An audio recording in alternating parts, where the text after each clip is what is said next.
What's good, everybody? Brian J. Lambert, your favorite indie comic writer's favorite writer, coming to you from the war zone that we've been in this last couple weeks, Yeah. along with Jason Reeves, the comics consigliere, coming from the lab, always on point, always 133 Art Publishing and Printing for another episode of The Chop Up, where we get into all things entertainment, business, indie comics, and anything else that inspires us to rant, rave, talk, laugh, joke, and do all the things that we normally do. So thank you guys for joining us again. Jason, thank you for hosting this, man, and getting us popping, bro.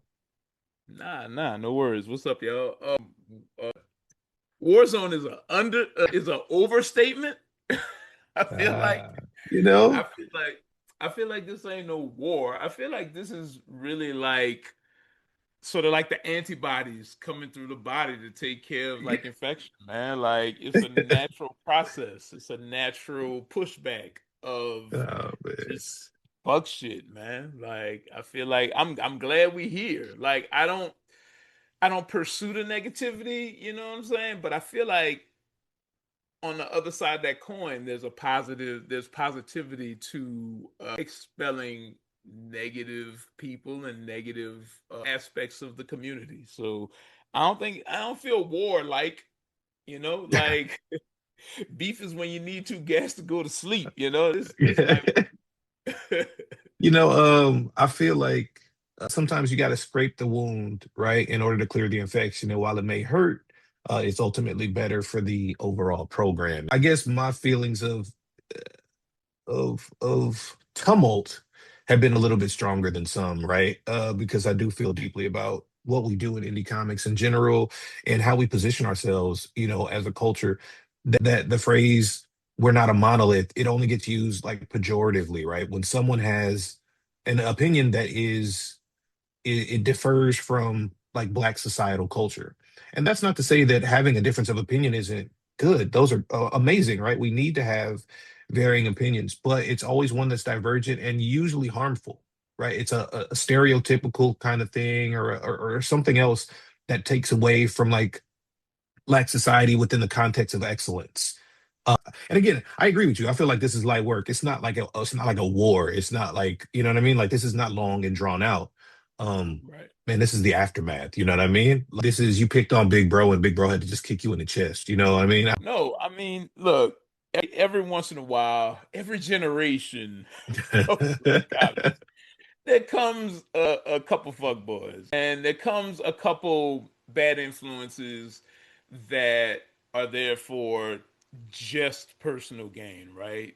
Just there for that. Um, the kids call them grifters, right? Mm, And every generation, we get more. I don't even want to say sophisticated. That's not the right word, but we get more uh intense grifters that come in, and these yeah, days too, it's like they slide in, right? yeah. And we're in the Trump era.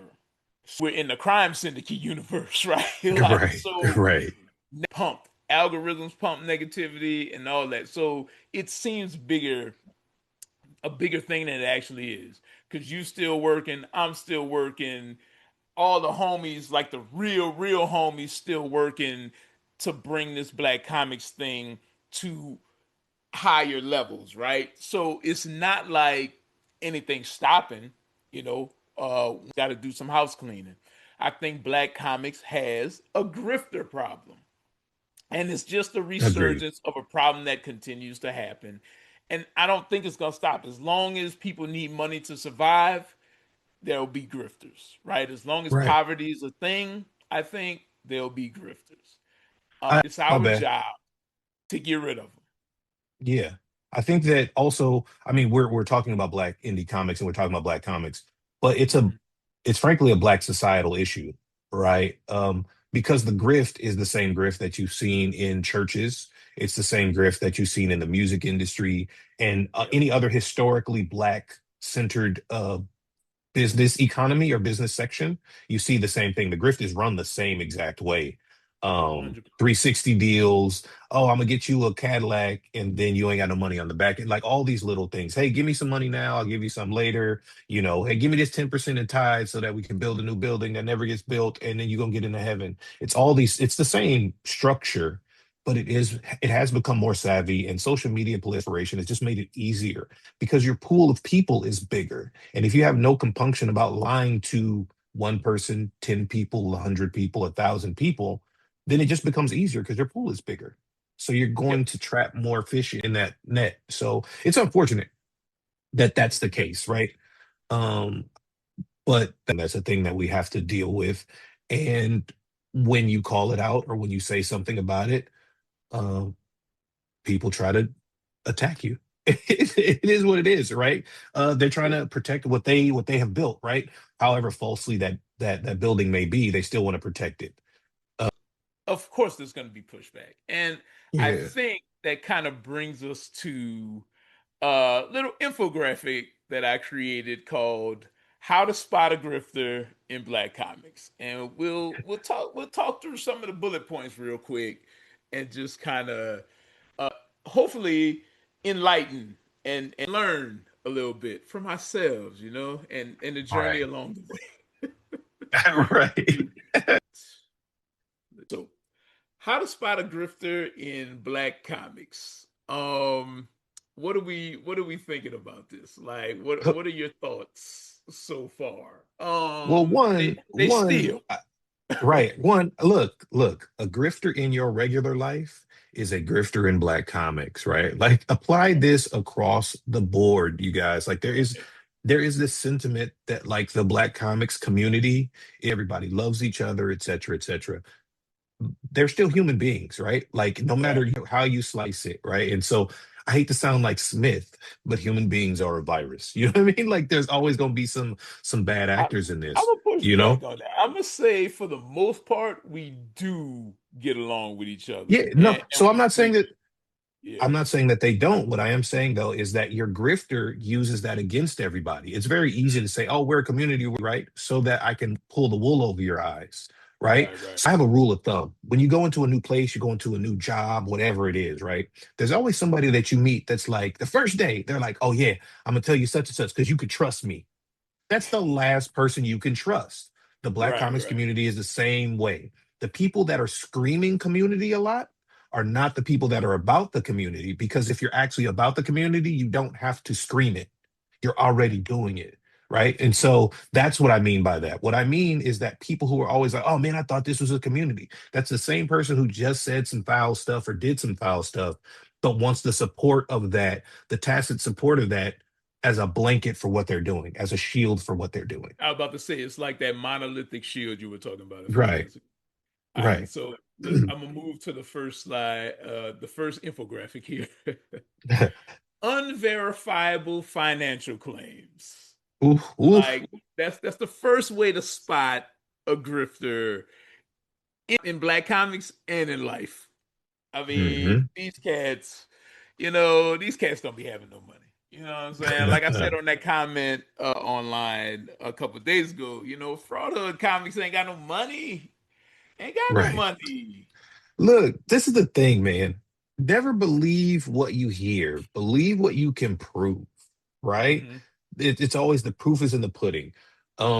You've had I would fraudhood, say, you've had other people say that they made tons of money. I've been a very big critic of Ripaverse. I've always said the money didn't make sense. Now, I've never said that he didn't make money. It's obvious he made money, right? But let's compare him to Corey Kenshin. Rippaverse is like, I made $4 million. I sold a bajillion, trillion books, right? Unverified. It's all through his website, et cetera, right? He's got a ticker that ticks up money that says this is how much he made. Corey Kenshin drops his. His is verified by the Wall Street Journal within a month. dang. Also off of his website, right? Also Mhm. homegrown, but they were able to verify those numbers and be like, hey, this is a bestseller, New York Times bestseller. Boom. There's a Mhm. huge difference there. So when you're looking at numbers and metrics and who made what, What? there's always a way to verify it, right? The biggest seller on Kickstarter ever, Brandon Sanderson, the biggest dude ever, 45, $46 million.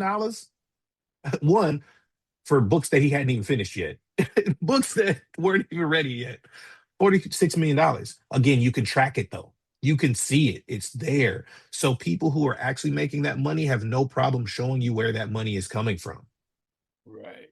Right. Even the richest of the rich. In this evil crime syndicate era, don't even believe your eyes a lot of times because people can take pictures of anything, right? People have bots.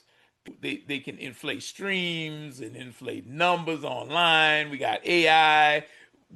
Right before that, we had Photoshop. So a savvy grifter, can fabricate anything, right? I can take a picture with a Right. whole bunch of money in my hand. What did was it Lil Yachty or one of those? No, Kodak Black. I ain't got no money. He had just done that thing where he spread out all them hundreds on his arm. Yeah, He's like, that's all yeah, fake money. That's all video money, yeah, right? Like that's yeah. the thing.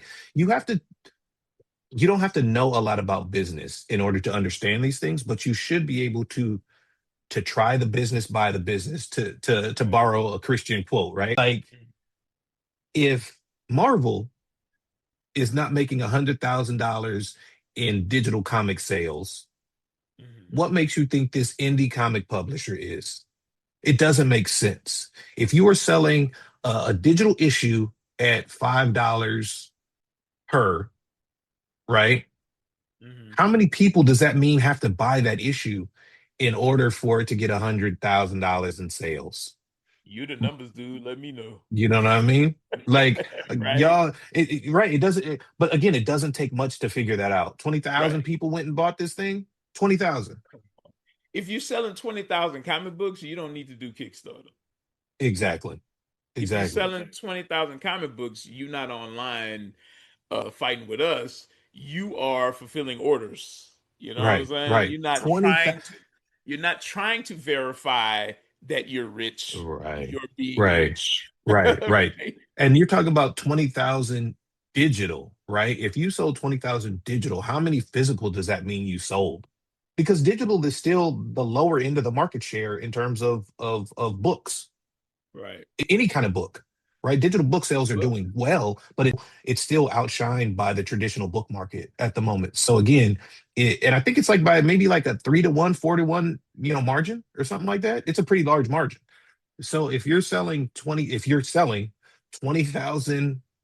digital books in order to get to your 100,000 in sales on digital books, then times four physical books. that's Come on now, crazy.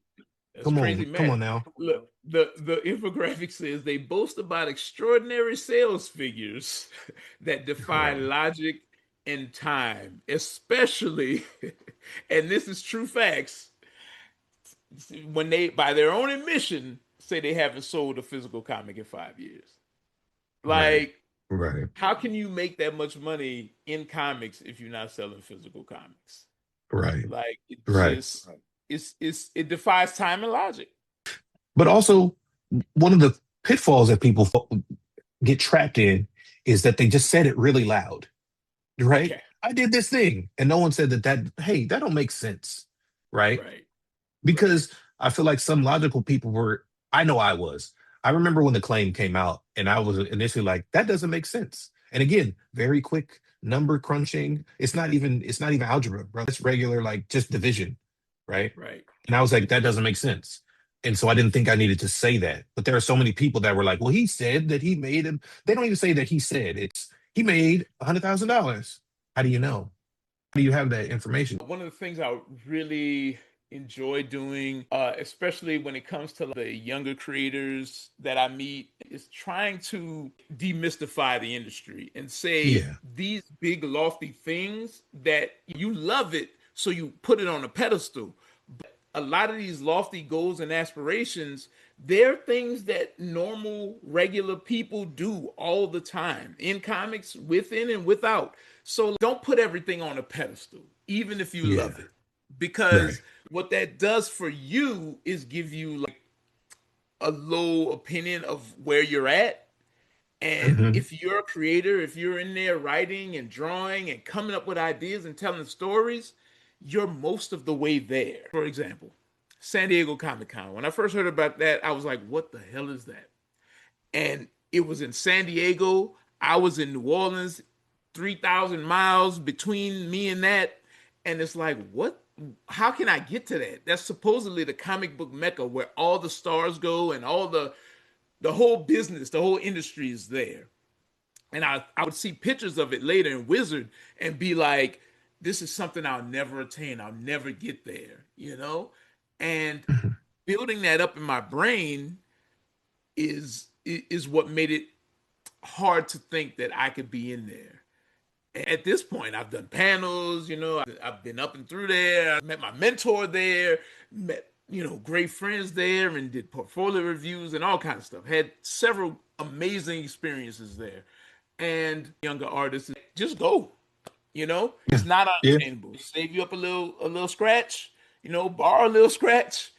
That's your little vacation. Stay a couple days, make it affordable. Experience the thing and know that this is something that can be for you. The thing about this stuff is that we set up an idle mentality, right? And when you put a person up there, especially a person who the degrees of separation to you are like two. Again, we're not talking about Jeff Bezos or, you know what I mean, Marvel or DC themselves. But then you get a regular normal dude and they're like, oh, well, you know, he can't be touched because he said some stuff. The problem is that he put himself at that level, which is smart because that's marketing. But then people allowed that to become their reality for that Right. person as well. And that's the problem, right? Because then they become infallible. Then you can't say anything about them. Then you won't even go back and look at what's being said and what's being done critically, and you lose that part, right? You lose that It discernment. brings us right into the second way to spot a grifter, Right. trails of unfulfilled Kickstarters. When you put that person on that pedestal, you forget about the past of that person. You forget about the reality of that person. And The Kickstarter is a reality. very, very good metric of that. Sometimes fulfillment takes a long time, sometimes it's very short, you know, et cetera, et cetera. But there's a difference between taking time and fulfillment and not fulfilling. So their crowdfunding pages are graveyards filled with angry comments from backers who, after years and hundreds of dollars, are furious over unreceived rewards, showing you a pattern of taking money without delivering. That's the Right. important part. Without delivering, right? Right. Like you ain't made 30 G's. Those 30 G's are supposed to be to fund the printing of the physical comics and all the trinkets you're offering. It's supposed to ship those rewards, right? You Right. didn't make that money. That's not your money. That's other people's money. That brings up a very interesting point that, again, that I've always said from the beginning about fraudhood, Mhm. specifically fraudhood. When he had his launch that did pretty well, right? He said Mhm. exactly what you said. We profited 30 G's. Then he got a loan from somebody else. And then he flipped that loan to be like, we made in profit 60 G's, right? So now we're at, you know, quote unquote, we have 100 G's in profit. One, part of it's supposed to be investment capital, right? Investment in the company. The Right. other one is investment in, like you said, the production of getting the comic books done, et cetera, et cetera. Profit is what you have left after all the expenses are taken care of. The difference Right. being he never paid the expenses. He just said, I made 100 G's in profit, which you didn't, bro. That's like spending the gross amount from your check that you get at your job and being like, this is what I made, and not looking at the net right after Bro. they take out insurance and taxes and SSI and whatever else. You know what I'm saying? My I know how God. hundreds I'm down. For all the people that are swimming in the alternate reality that some of these grifters be creating, just literally go to their like, Kickstarter pages. Usually, a lot of times, grifters have at least two or three Kickstarters. Go to the comment section and just read the comments. If Right, most of the comments are where my book's at, you right, might have a grift on your hands. I was right. scrolling down doing a little quick research for the show, and I found one that was crazy. It says, still waiting on my t shirt and hoodie. I backed this project as a gift to myself during cancer treatment. I'm cancer free almost 2 years later and still don't have my hoodie or shirt. Bruh, bruh, Jesus. bruh. Look, You not cancer fulfilling. patients can't get their books. Listen, Bruh, that's crazy, right? Like, I don't even want to make light of this person's situation. It's just messed up that, like, I couldn't read this on my Kickstarter and be like, I gotta Yeah, give this person their stuff. right, right. I'm fucking up Look, bad. even if you didn't send everybody else's at this point, which I'm not saying is fair or you should have done, what Right, you do is send this person theirs and you write a message and response back on that comment about how right. sorry you are, how you apologize, whatever the case was, right? You got to make Yeah, that right, you right. know? There's comments after comments. Where my stuff? I donated this much. Where my stuff? This is public, by the way. So the grifter gonna say, ah man, they lying on me. Well, Kickstarter don't take down comments. Right, right, right. You And know this what I'm is saying? 5 years ago. Mhm. Also, look at a Kickstarter.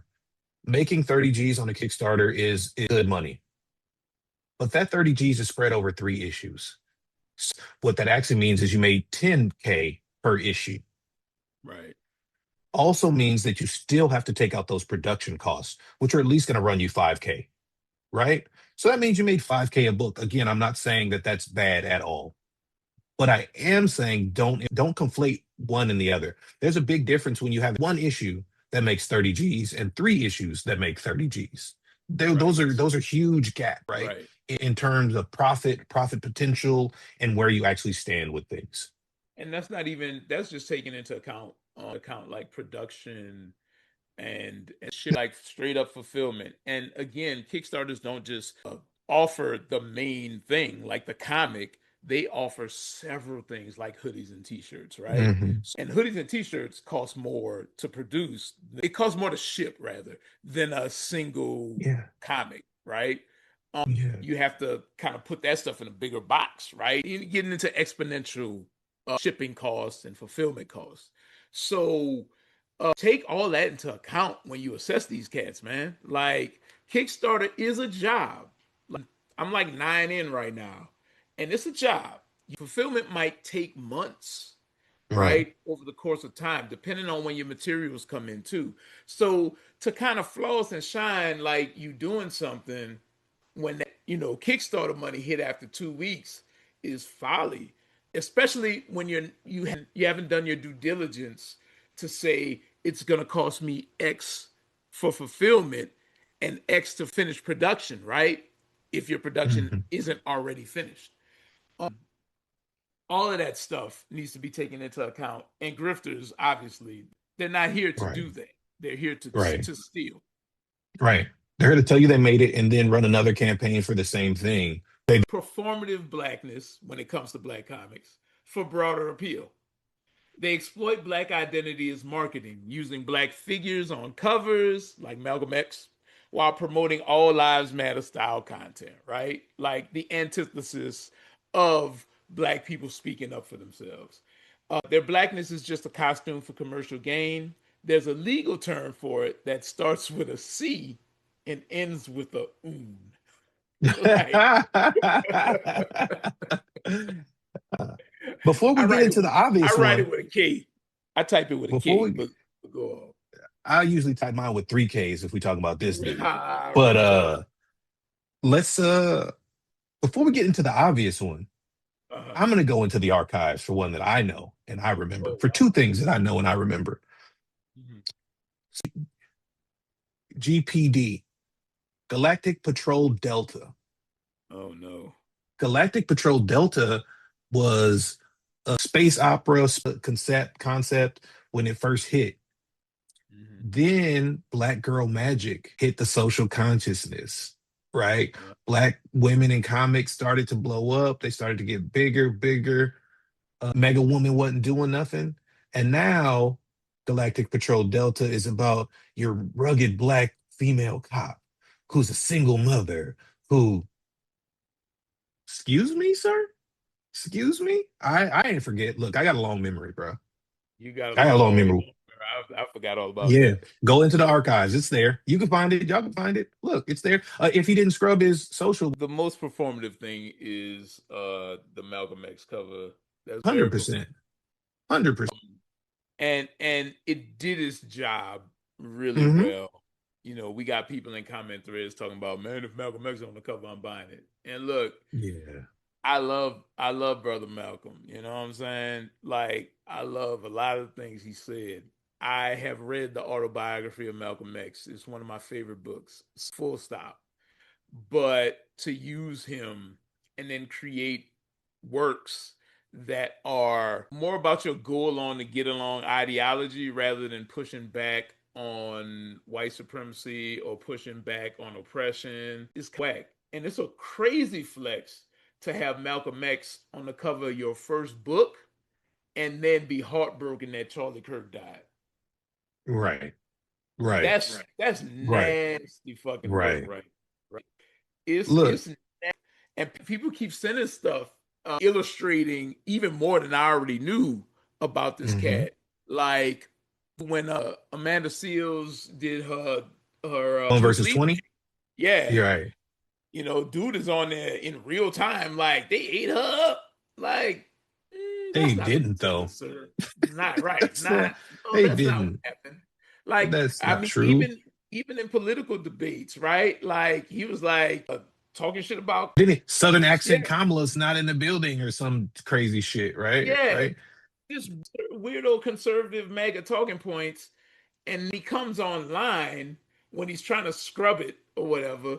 Then he's like, Right. I do all this for black people, like I love Yeah. black. Just it's so oppressors vibes and oppressors Right. language whenever he Right. get upset or challenged. So Right. bro, like you're not beating the allegations of performative blackness. There's a lot of Yeah. times we don't see eye to eye and we try to cut with our words or whatever. But here's the thing: being in the same industry, being in the same community with each other, and wanting the best, the most positive outcome for this thing, you definitely want to make sure that you're not using the oppressor's language in Right. battle. Like we don't want to Right. fight each other like that because the oppressor is our enemy. So why are you Right. fighting us like that? If you Because the obvious answer is you agree with the oppressor. You feel that same way. And you just, again, you're using blackness as a cloak. right, You know what I mean? Not right, as your life. it's dishonorable, which brings us to Right. Grifters are always a dishonorable kind of broke, right? ooh, They broke, ooh, but not from investing their own money, right? But from squandering supporters' funds on projects they couldn't fulfill. Their broke status comes from a grift, taking money for creations they lack the skill, knowledge, or integrity to produce, leaving trails of unfulfilled projects and debts.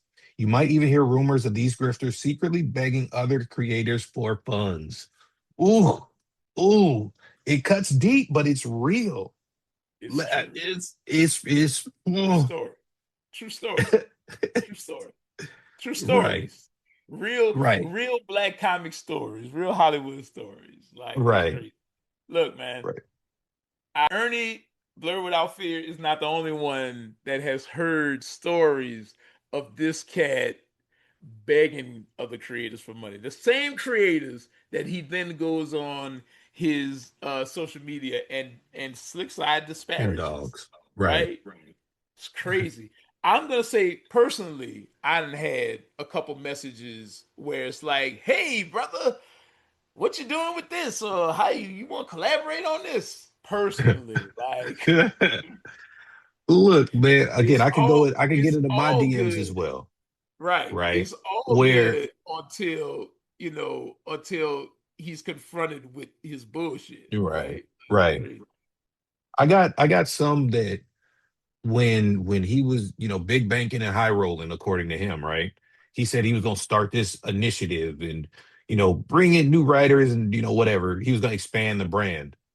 So I asked, and again, I can show receipts for it. I even asked politely, hey, you said you're going to do this thing. I'm not talking about myself, but Greg writes and Robert writes and, all these people that are already in the thing. And so if you got this seed money and you're about the community, why are you not paying them? Why are you going outside the community to go get other people?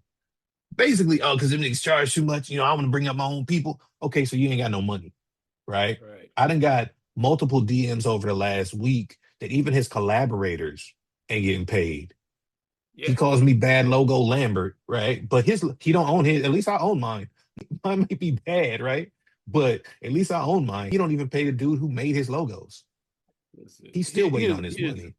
here's You know the what I'm thing. saying? Like, so That that that kind of broke because you broke.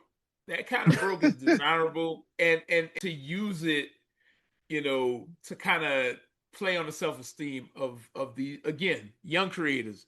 Y'all might be broke, but y'all ain't dishonorable broke like this, right? You funding your campaigns and getting your money off that, or making your books and selling them on your site. You might be broke because you've created something, right? You didn't steal anything. You made something for somebody. That's right, honorable, right? right, That's the dream. That's what you want to do. And to have some grifter try to make it seem like they know more than you, or they're better than you, or whatever, it's an illusion, is what I'm saying, right? It's the right. illusion of having money.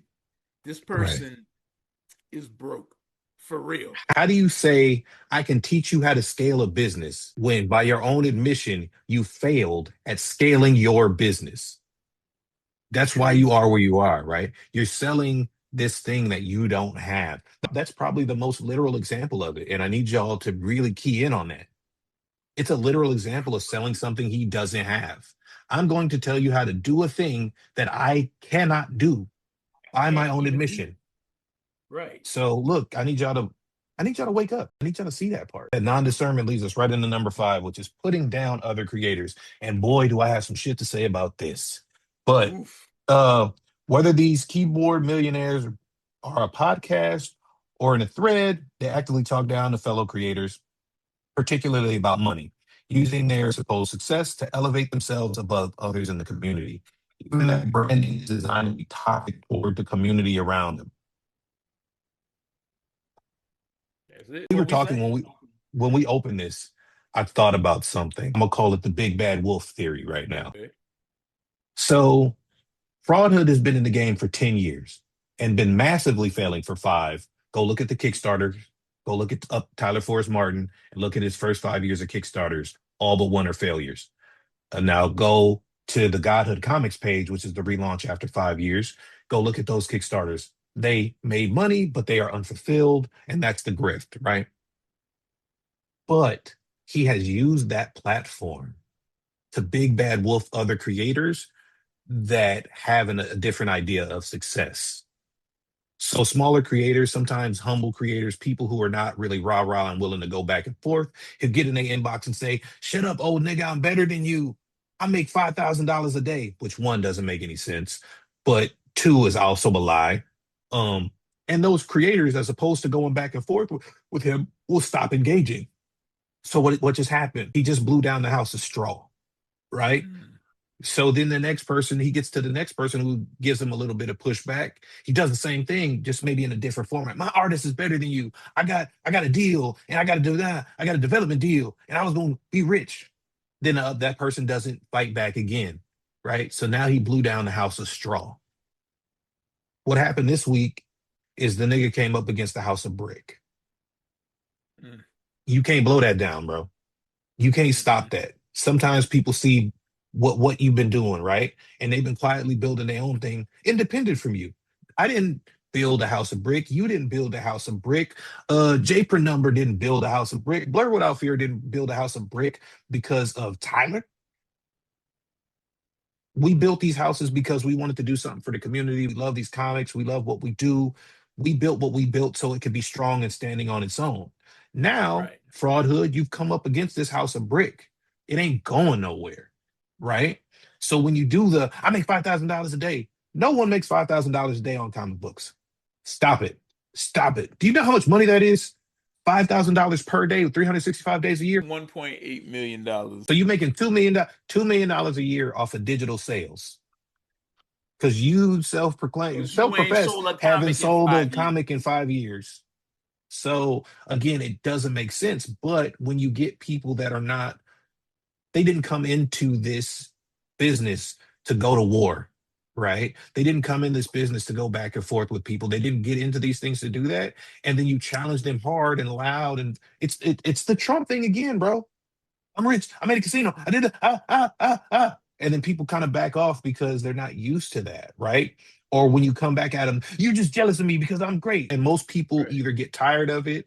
Again, I went through this myself over the weekend, bro. I got extremely tired Mm. of like fighting ignorance because in my mind, I'm like, I shouldn't have to fight ignorance. I could see this, Right. but everybody Right. can't.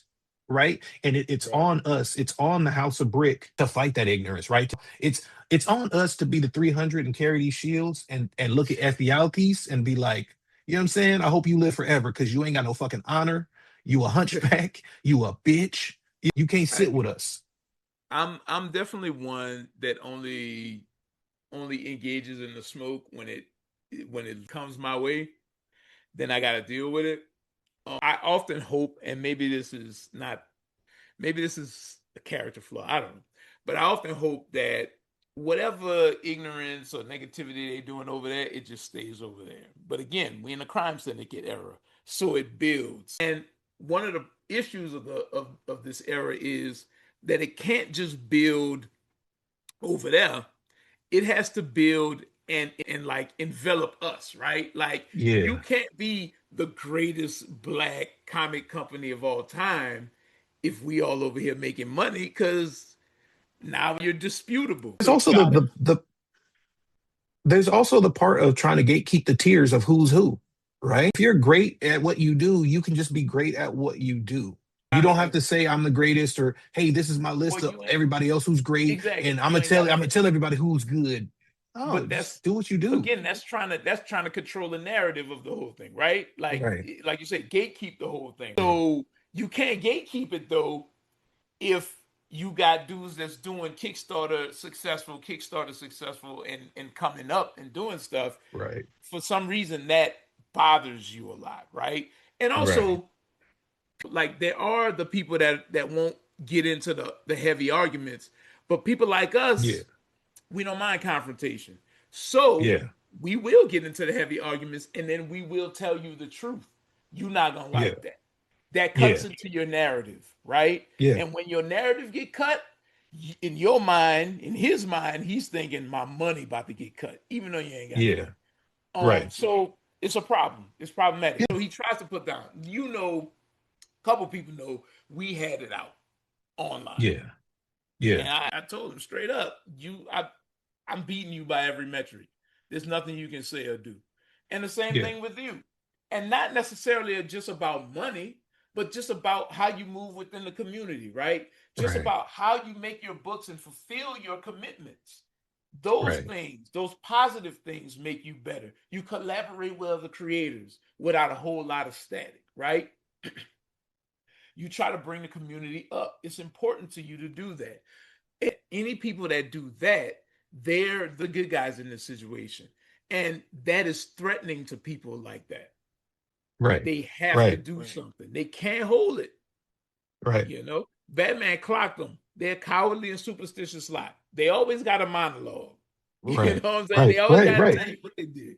Right, So, right. you Which know, is which again, perfect time, right? Because and this one is one of my favorite, right? The misrepresentation of industry connects. They exaggerate their relationship with established publishers, creators, or media outlets to create an illusion of legitimacy and success. When questioned about their business practices, sales figures, or proximity, they become hostile and accuse critics of being haters rather than providing transparent ancestors. I think this is huge, huge, huge, huge, because the Deadline article put fraudhood on the map, right? yep, And I'm not saying that that's the one thing that I'd say that was genius, right? Getting a Deadline article is big because a lot of us don't travel in Deadline articles, right? What takes away from that, or what that does though, is gives people this false sense of success, right? Overwhelming success, which doesn't necessarily exist. it's a Again, false by his connection right, to the Hollywood industry, right. which when you think about it, you thinking Netflix, you thinking Hmm. WB, Marvel, Disney, Right, like all right, of that. It's a brilliant marketing move to get something like that because it calls to hmm, mind all that stuff that makes money, right, right? right, Especially if that's paramount in your brain, no pun right. intended. uh Right. that that's the thing you're here to do, Right. right? And look, I think that's a great move. And I think it's lofty if that's where you want to go. And if you get that, I think that you should celebrate that win. You get a development deal with the studio, that's actually big. A lot of people don't get that, or they sign bad ones, which brings me to the point. You signed a bad deal, bro.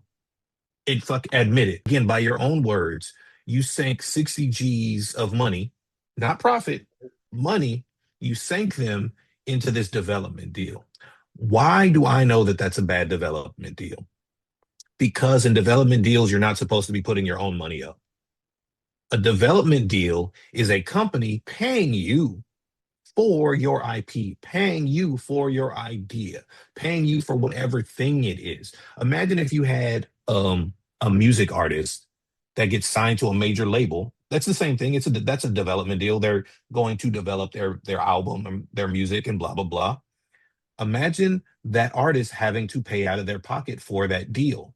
We call that a 360 deal, right? We call that The TLC effect. right, right. And we dog people for it. Oh, you signed a 360 deal. They gave you some flash cash and they taking all your money. Difference here is bro, you didn't even get flash cash. You got a flash article. You got a flash article in deadline and nothing to The show flash for it. cash is in your mind. Here's the Right, thing: you right. you are TLC because you hooked up with Pebbles, some 60K at Pebbles, and kept Pebbles was gone. Shoo! Right. You a dream girl, bro. You He got also you a Cadillac, TLC. Cadillac car, You and also TLC. You also TLC because look, you Chili, be because you doing that MAGA. conservative shit. You know what I'm saying? You be undercover at night, Right, right, being a right, conservative. right. I didn't mean to donate to his campaign 19 Oh, times, man. Chili. It's lofty to get into deadline. It's lofty to want to, right? I think we all want on some level, or most of us want on some level, our stuff to be developed into cartoons or movies or see it bigger. Right? Because before it was hard to imagine a comic book being a legit movie. But with everything that's happened in the last couple of years, it's a reality, man. These things are dope. Invincible is a dope cartoon that's on there. You got anime, you got on and on, so many things. So it's like a lofty goal to want to be there. I've had no less than like 7 IP licensing meetings and discussions and I mean like over periods of time. Now I say that to say because most of them are whack. Honestly, right? Most of them is some up and coming startup company or somebody who's got a couple $1,000s who's like, oh, I give you $10,000 for your IP. Okay, for how long? Yeah, for 10 years. $1,000 a year for my IP? Hell no. But that's what most of them are because they don't know the value of IP. They don't think that you don't know the value of IP. And then you end up getting screwed in these deals. That's what happens. That's the industry. That's not just comics. That's not just movies. That's entertainment. That's music. That's all of it. Right. Like Right. these contracts have been in place this way for the longest time. So you got took. It is what it is. I'm actually not dogging you for that part. What I'm dogging you for is you trying to dog everybody else while you got took. Got You know what I'm saying? Like, y'all ain't shit as you ain't shit, right? that Everybody else ain't t-shirt. shit while you losing You 60K. ain't hating on nobody for riding off their successes throughout their career, right? Like a Yeah, career, if you do it right, can span, a long time. So you can right, still say, I did this, I worked for this, I've done this. The problem with this kind of smoke and mirrors thing, though, is this illusion of legitimacy is it was just an article, and then you right, threw money down the hole. You believe the hype yourself and played right, yourself, right? right, Like when I went to pitch Amazon, I've been in the Amazon offices. I'm super proud of it. Like that was a milestone for me. right, right. We It's pitched dope. Kid Carver's. It didn't get picked up, but we got to sit in front of the executives and see how that process works. I learned a lot Right, that day. Shout right, out to Handful for the connect. So that was amazing. But what I didn't do is go online and say, nah, I know everything about Amazon. Let me teach you how to get right, up in there. You know, right, and since I've been in there, y'all ain't on my level, right? Like right. it's not moving up in your career and hitting milestones and doing something can be legitimate. But Hmm.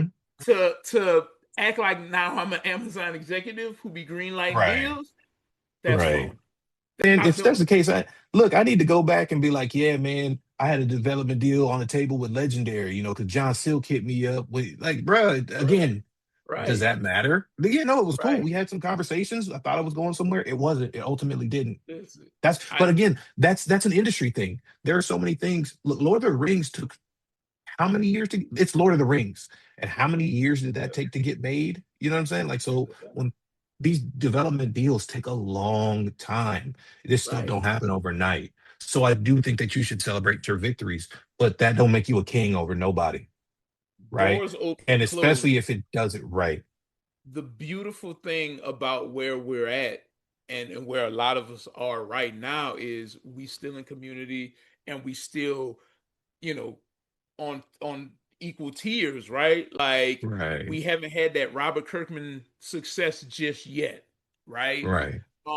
So we can share info with each other and teach each other how to move up these levels, Right. right? Right. Ask me, ask you, ask people who will not lord it over you, man, how you did Hmm. that? Like, what does Right. that entail? I'll tell you. Right. I Right. love, again, one of my favorite things is demystifying this industry.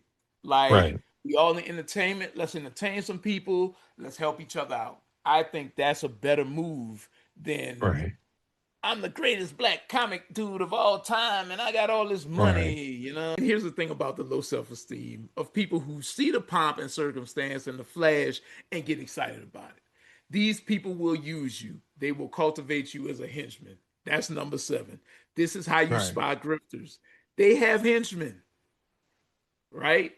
They attract supporters who haven't found success themselves and are easily impressed by displays of money.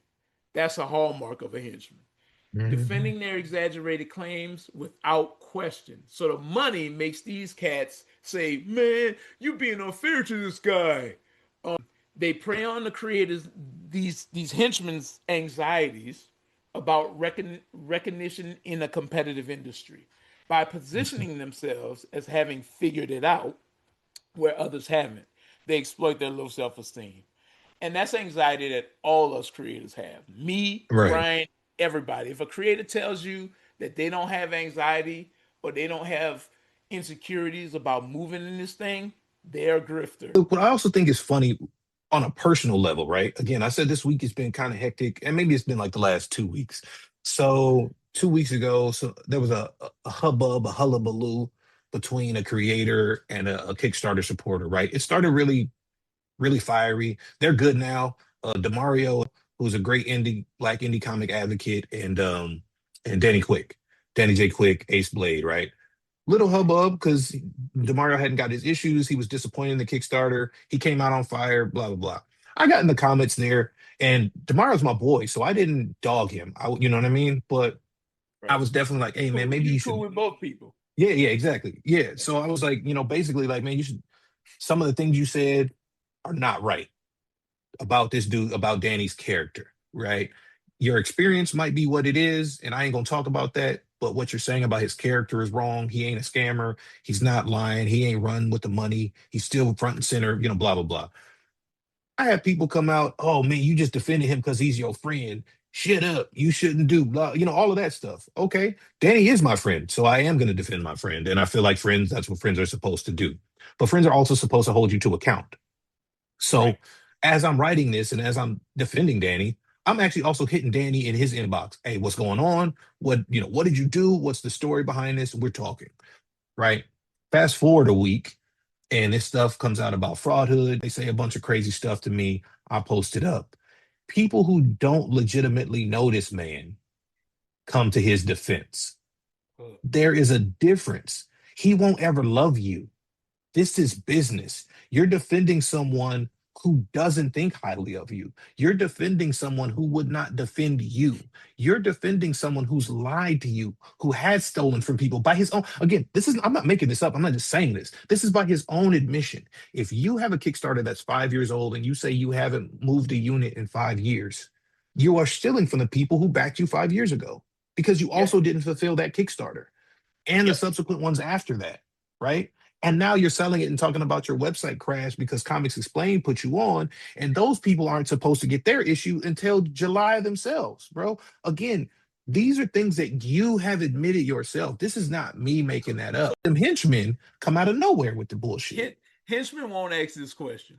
If you selling a whole bunch of copies because Comics Explained bigged up you, and you making all this money as a result of that, are those physical copies? Look, before he scrubbed it, the way I read it was he selling physical pre-orders of a book that should already be done. Shout out to the henchman. Y'all don't ask yourselves these questions. Like, man, I'm defending this dude, and this dude say he made 100K, and then another day, this dude is on Kickstarter. I assume some of y'all henchmen is backers. He on there saying he ain't moving unit. He haven't sold a physical comic in 5 years, and he's 60K in the hole as a result of the production deal supposedly on the Deadline article. So he ain't got no money, but he got 100K in sales. That doesn't make any sense, people.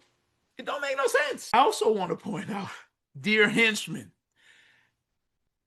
me and this man and several other dudes, Danny, all the homies of Black Comics, they've been selling comics that entire time.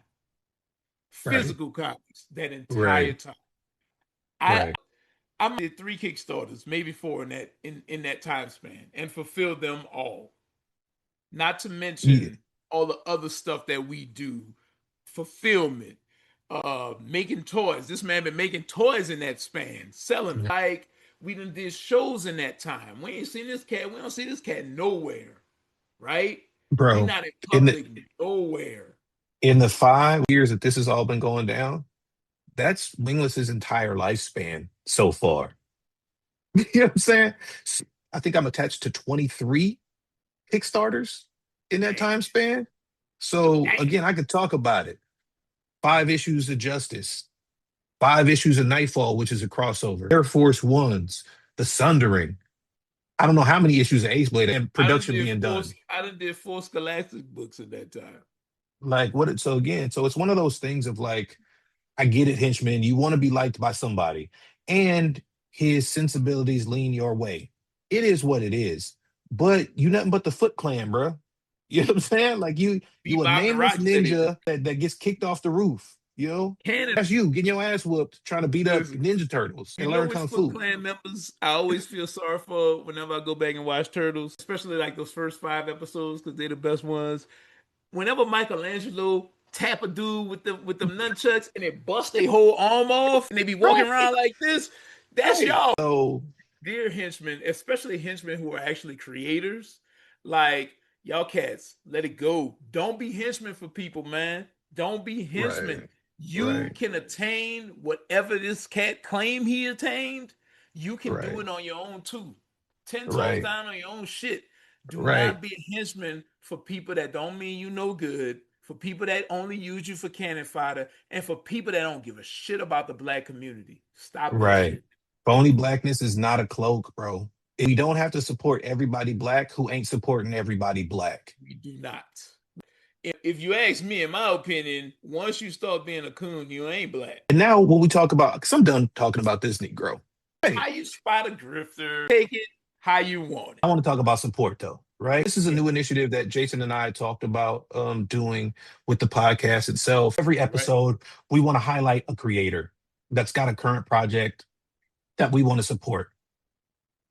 Because again, it's important to we have our own thing, but when we're talking about community support, it's important to highlight the community. I pitch it to you as being a counterbalance to foolishness like we were talking about earlier, right? Being a counterbalance and putting our money where our mouth is. Anyway, the point is, I'm going to share my screen and I'm going to briefly read off this creator's Kickstarter. And we didn't consult with this creator or anything. Hopefully they're not shy, and no pun intended. Yes.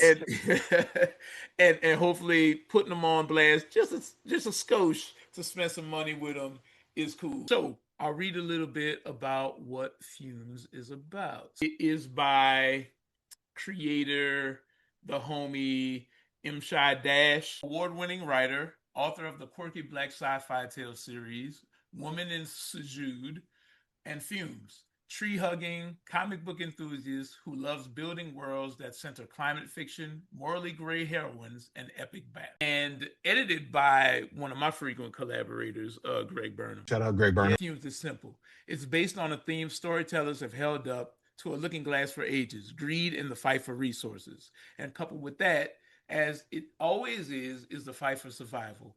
People and governments have always fought over land. Once borders were drawn, blood was shed over fertile soil. Next was water.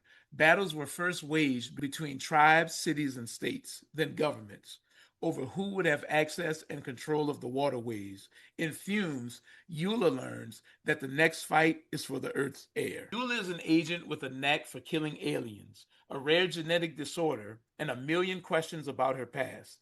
After her teammate Ridgen discovers an X-Corp conspiracy, he gets kidnapped, and she goes hunting for JD, the one man she knows has answers. Let's play the trailer. Let's see what that does.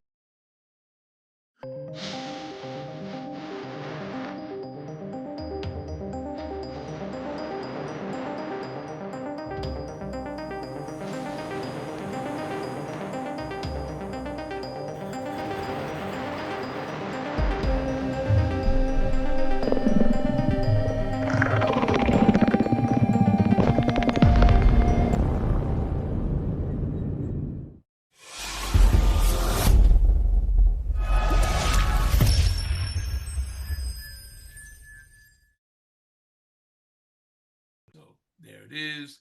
Y'all need to go hit up Fumes 2. I'm about to hit it up right here. Y'all looking at my info. That's only the last 4. Huh? I said it's only the last 4. You know, it's still protected. I'm gonna bleep that shit out. Whatever. Y'all trying to get all up in my business. I'm finna dox him. So we just pledged to Fumes 2, trying to just do a counterbalance to all the negativity. Right. Shout out Fumes, shout out to M Shy, and I'm gonna go ahead on. Hold on. I also want to say, check out the bottom of this page. Tales of Asunda from Stranger Comics and Sebastian. Those guys over there, they're kicking ass with their campaign. I think over 100K now for that 5e book and everything they got there. Also, Thema Queen of War. That's from 615 Comics. Malcolm McFadden, up and coming. You know what I'm saying? So go give both of them love as well.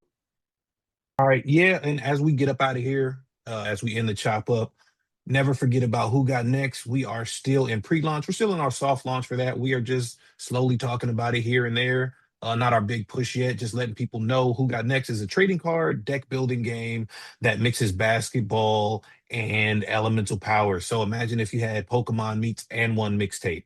It's going to be a lot of fun. I just had to rebuild the mechanics last week because I broke the game myself, which is something we want. We got a lot of surprises and a lot of things coming with the game itself. I got my little bag of dice here. We've added a dice element to it, and the dice are going to have, where are we at here? Basketballs in them, y'all. So check it out. Again, follow the campaign. We'll be launching in June. It's going to be dope as fuck. We're having a ton of fun playing it and a ton of fun building it. The art is spectacular, as you can see here. Jason Reeves has done a bunch of the art. Also, Matteo Illuminati's done some of the art here. We just got an amazing team for it. Laguna Studios is going to be doing our fulfillment. We're partnering with a lot of people in order to get this and make this as big as it deserves and bring you guys the best in trading card gaming. And as you can see, we got like 56 followers. We trying to run that up. So y'all go to Kickstarter, hit it up. We soft launching, but we want to make it look pretty. So we want to get some numbers up there. But what we'll do is let you check out our little video that Brian made about Who Got Next. Let me throw that up on screen. Got next. Put your heart to the task. Show you're better than the rest. Got next. Put your heart to the task. Show you're better than the rest. Put your heart to rest. The GOAT is the best of the best.